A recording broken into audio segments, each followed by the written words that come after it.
Some of the processes, so they basically went through the role mining and went to all the meetings with the business users with all the mined information, and they defined an internal process, right, of a number of steps going through, and they basically brought all the role mining information to the meeting.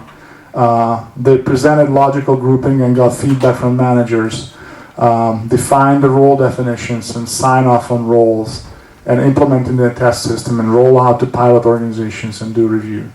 Again, you have two number ones here, right? That's, you can think of it as a typo, or you can think of it as a way of, giving a lot of thought to bringing role mining and doing change management initially here, right? So it's very important to kind of know what you're doing and get into these business meetings with the notion that you actually understand what people have access in these organizations, because that will establish your credibility with business users. Okay, I don't want to really go through this in all detail. They had this whole process of how they mined entitlements. The new process, basically what they ended up doing, they said that it is not very likely that a rule-based positioning and assignment of roles to people is going to work for us. We want to follow the process of what we've been doing before. In other words, manually assign roles to people. So when someone joins, the manager submits some paperwork, goes to HR, an employee record is created by HR and PeopleSoft. Manager then automatically gets notified, and then they get onto the Sun Role Manager. Then the manager assigns roles, right? Some of them are auto-approved, some need second approval from the application owner, and basically it all gets provisioned automatically by your Oracle Identity Manager into the target systems. They said it's a much longer process than doing just pure rules-based, but it's much more accurate. What they do is an access recertification every 6 months for employees and every 6 months for contractors in alternating quarters. So if I'm a manager, I have to approve my employees' access today. 3 months from today, I have to approve the access of my contractors. 6 months from today, I have to again approve the access of my employees, and so on, right? So it's like an alternating pattern there. That's what's described here.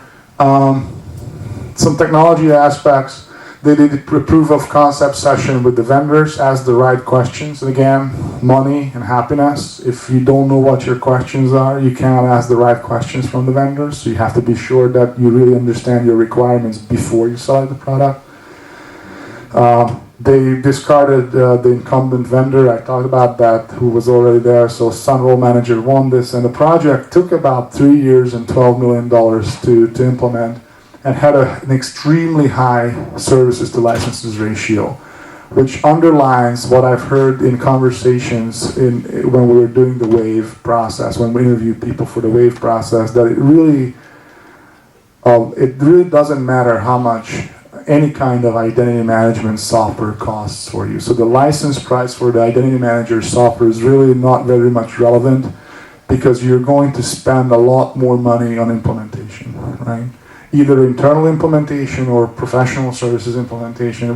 It's not uncommon to see 1-to-1 services to licenses ratios, all the way to 5-to-1 services to licenses ratios, but I've seen people when they have 10-to-1 services to licenses ratios, which underlines that the more you can actually plan and simplify processes ahead of implementing this, the better off you are. So if you implement existing mess, that's not a very good idea.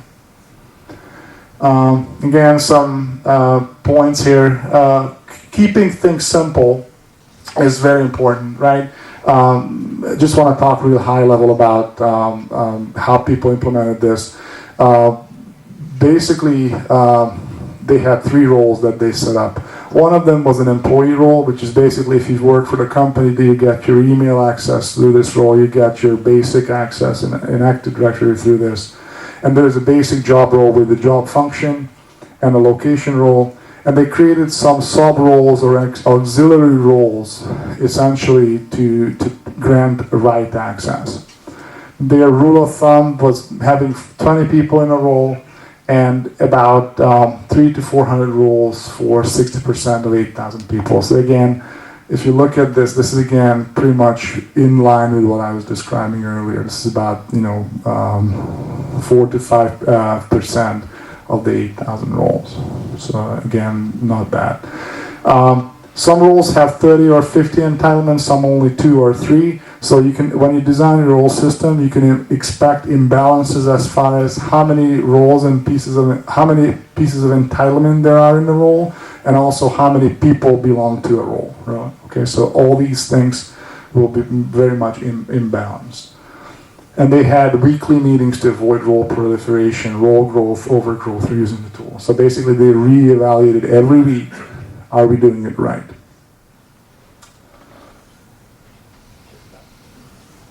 And with that, I just want to conclude my formal part of the presentation and open it up for any questions. I'm really interested in your insights and your questions. So if you have any questions or comments, now's the time. And I'm going to repeat the question. So the question is, to what extent, are you being hampered or slowed down by the political problems of the company when you define roles? It all depends on the company. It all depends on your motivations and your drivers and your scope. So the best thing, right, is to pick one organization and show something there, right? If you can demonstrate a working solution, I don't really care how small that working solution is, but you can demonstrate value every 3 to 6 months. You're going to see people that even if they were very much against the project at the very beginning, they're going to say, "Hey, this thing works," right? You cannot argue with success, right? It's like if you will go live with something and you can see that it actually brings in benefits. That's very important. Now, how do you ensure that you are able to highlight the benefits, right, in a way that even people who may be against the project will recognize this, right?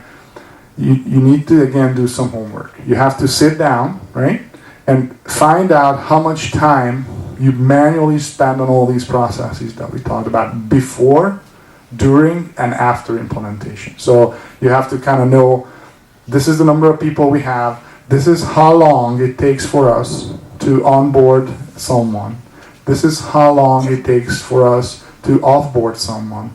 Here's our quantified risk represented by 10% of idle users or orphaned accounts in our repositories that belong to nobody, right? Here's the amount of time people wait to get their access. Here's the amount of time people actually in the IT help desk spend on granting access. Here's the amount of time we spend on preparing for audit findings with these 100 people for 8,000 employees, right? Here's how much time managers try to spend figuring out what these stress spreadsheets mean before and after, right? And you can also just focus in on very, very sharply on 1 or 2 applications or organizations. The other question I get all the time is, so what is the better way of doing access recertifications and role management? Is it per organization or is it per application, right? And a lot of people say, hey, it's application because that's where our assets are, that's where our most critical information lives. My thinking is that if you do access recertification based off of applications, you're just automating existing bad processes, and here's why. If I'm an application owner, right, and you send me a list of 3,000 people that have access to my application, how do I know, right? It's green stamp for everybody. Right? It's like everybody can have. I have no idea who these people are, right? Versus if you send all the entitlements of a manager about their employees, if the manager does not know, right, what their employees are doing, you have way bigger problems than identity management, right? Right? So you have to have some understanding about this. Okay. Any other questions?